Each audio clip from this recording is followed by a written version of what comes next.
नगर निकाय के चुनाव में जहानाबाद में इन दिनों हर तरफ हलचल मची हुई है। वार्ड नंबर 31 में धीरेन्द्र सिंह उर्फ पप्पू जी ने जनसंपर्क अभियान चलाया, जिसमें काफी संख्या में महिला पुरुष ढोल बजाते हुए देखे गए। वार्ड नंबर 31 के प्रत्याशी धीरेन्द्र सिंह उर्फ पप्पू जी ने इस मौके पर कहा कि चुनाव मैं नहीं बल्कि जनता लड़ रही है। 5 वर्षों में मैंने जिस लगन से, जितना दिल से अपने वार्ड के लोगों को परिवार की तरह ख्याल रखा है, उसका परिणाम देखने को मिल रहा है। चुनाव में मैं खड़ा हूं, लेकिन ऐसा लगता है कि वार्ड नंबर 31 की जनता खुद चुनाव लड़ रही है। खास बातचीत में धीरेन्द्र सिंह उर्फ पप्पू जी ने बहुत सारी बातें कही, आइए दिखाते हैं।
नगर परिषद का चुनाव का दौर शुरू है। लोग अपने अपने प्रचार में लगे हैं। हमारे साथ धीरेन्द्र सिंह उर्फ पप्पू भाई मौजूद हैं। आइए बात करते हैं कि वो चुनावी मैदान में है, क्या मकसद है, क्या लोगों के साथ उनका आश्वासन है। वो सबसे बड़ी बात तो यह है कि आप की जो जीत पहले से है, मतलब पहले आप जीत चुके हैं और दोबारा इस मैदान में हैं, तो आप जो चुनाव दोबारा लड़ रहे हैं, क्या सोचकर, क्या दिमाग में आपका चल रहा है? सबसे पहले तो आपका स्वागत है। जहाँ तक रहा चुनाव की बात, तो चुनाव हर 5 वर्ष आते जाते रहता है। चुनाव का मतलब सेवा करना है। चुनाव ये छोटे क्षेत्र का चुनाव है, नगर परिषद का चुनाव है। इसमें डोर टू डोर छोटा छोटा काम के लिए आपको प्रतिनिधि बनाया जाता है। ये कोई विधायक और मेंबर ऑफ पार्लियामेंट का चुनाव नहीं है। हर सुख दुख में साथ देना है। जैसे हॉस्पिटल का काम हुआ, नली गली का साफ सफाई का काम हुआ, किसी के यहाँ किसी भी आफत सुल्तानी में छोटे प्रतिनिधि होने के नाते आपको बुलाता है पहले।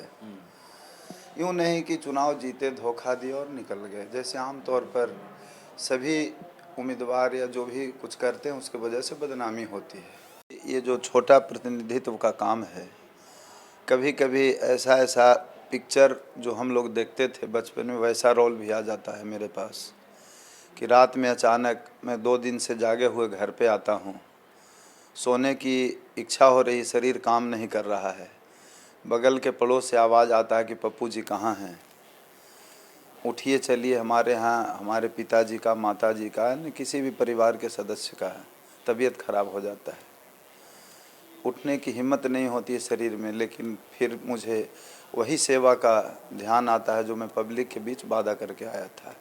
मैं कहीं से भी अपने अंदर कोई भी सिकन महसूस नहीं करते हुए उठ खड़ा हुआ और तुरंत हॉस्पिटल के लिए चला गया। वहाँ जाने के बाद उनका दवा का व्यवस्था करना, सारा सिस्टम को ठीक करना, उनके घर परिवार को आश्वस्त करना कि नहीं आपका आदमी ठीक हो जाएंगे। यहाँ तक कभी कभी वहाँ से रेफ़र होते हैं, पीएमसीएच को जाना होता है। पीएमसीएच तो कोई भी पेशेंट चला जाता है, लेकिन वहाँ जाने के बाद क्या व्यवस्था करना होता है, बाहर खड़ा होना होता है, वहाँ मच्छर खाता है, बहुत तरह का एन केन प्रकरण भी आता है हम लोगों के बीच। भूखा रहना पड़ता है, उनके लिए दवा की व्यवस्था करना पड़ता है। यानी कि सारी जिम्मेवारी एक परिवार के तहत निभाने वाला ये पद है। तो हम बखूबी निभाए। 5 वर्षों में कोविड का समय आया, अचानक महामारी आया। हम लोग बचपन से ना तो कोई किताब में पढ़ा था और ना तो कभी कोई सुना था कि कोरोना जैसा महामारी क्या होता है, जिसमें प्लेन ट्रेन पूरा दुनिया इससे परेशान हो गया। हम लोग भी परेशान हो गए, घर से निकलना नहीं, बाहर नहीं आना जाना। हमारा जो क्षेत्र है वो बिल्कुल ही मजदूर वर्ग का क्षेत्र है। अभी कुछ सुधार हुआ है, कहीं से भी लोग आके बस रहे हैं, अच्छे लोग भी हैं, नौकरी पेशा वाले लोग भी हैं। लेकिन सवाल ये है कि जब आप घर में बंद रहेंगे तो क्या कर सकते हैं। नौकरी वाले ठीक है, उनके यहाँ सब कुछ है, लेकिन अचानक मार्केट बंद है, सब्जी नहीं, आटा नहीं।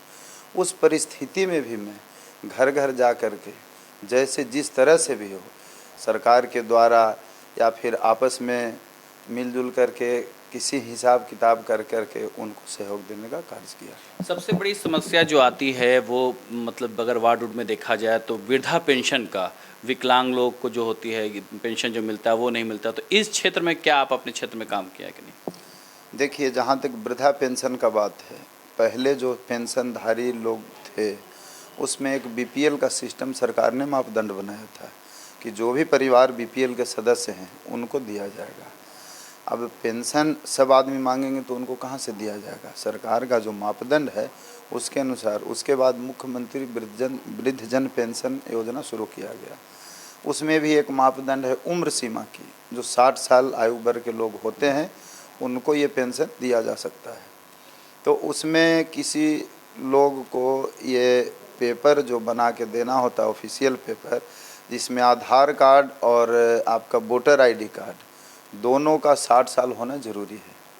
तो कुछ लोग दोनों उम्र में डिफरेंस है, उसी तरह के लोग मेरे यहाँ केवल छूट गए हैं। बाकी सारा पेंशन, ज़रूरतमंद लोगों को राशन कार्ड, हर घर नल जल की योजना, बिजली की समुचित व्यवस्था। बिजली तो सरकार के द्वारा व्यवस्था किया गया है, लेकिन उसमें प्रतिनिधि को एक्टिव होना होता है कि मेरे यहाँ इस क्षेत्र में वोल्टेज नहीं है, लो वोल्टेज का प्रॉब्लम है, या बिजली का खंभा नहीं है, तार नहीं है। तो मैं पूरी तरह से एक्टिव हो करके बिजली, पानी, वृद्धजन पेंशन योजना, आवास योजना, कहीं कोई कमी मैं नहीं छोड़ा हूँ।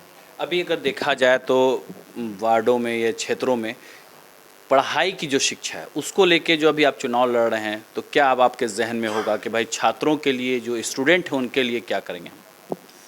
जी, स्टूडेंट के लिए खासकर अब देखिए, अभी ये देश भारतवर्ष जो हमारा है पूरा युद्ध का देश है। उसके पास पढ़ाई करने के बाद रोज़गार की भी समस्या आ रही है, लेकिन सबसे पहले पढ़ाई ज़रूरी है। अब पढ़ाई ज़रूरी है तो उसके लिए सरकार के द्वारा, चाहे केंद्र के द्वारा हो या बिहार सरकार के द्वारा हो, हर जगह विद्यालय की व्यवस्था चाहिए। हमारे यहाँ भी मंदिर में एक विद्यालय चलता है, अभी तक भवन नहीं है। अब भवन नहीं है तो उसके लिए ज़मीन की आवश्यकता है। सरकार को चाहिए, शिक्षा मंत्री तब के भी अब के भी हों या आने वाले भी कोई हों, तो उनको जिला बाई जिला डीएम साहब के द्वारा, हम लोगों के द्वारा कोई योजना चला करके विद्यालय पर ध्यान देना चाहिए। हम लोग बहुत छोटे प्रतिनिधि हैं, हम लोग आवाज़ उठाते हैं, डीएम कार्यालय तक जाते हैं, आगे भी जाते हैं, लेकिन इसमें सरकार का महत्वपूर्ण योगदान होनी चाहिए। ये हमारा मांग है सरकार से। आप चुनाव लड़ रहे हैं, क्या लग रहा है आपको अपनी पोजीशन? हमारी पोजीशन, चुनाव हम नहीं लड़ रहे हैं, चुनाव तो जनता लड़ती है। हम केवल एक फेस होते हैं।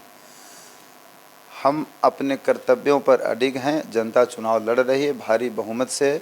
10 तारीख को मतदान होना है। ढोलक छाप का चुनाव चिन्ह हमें प्राप्त हुआ है। 2 नंबर पर बटन दबा करके मेरा अपील भी है वार्ड नंबर 31 के जनता से कि 2 नंबर क्रम संख्या पर ढोलक छाप पर बटन दबाकर भारी मतों से विजय बनाएं।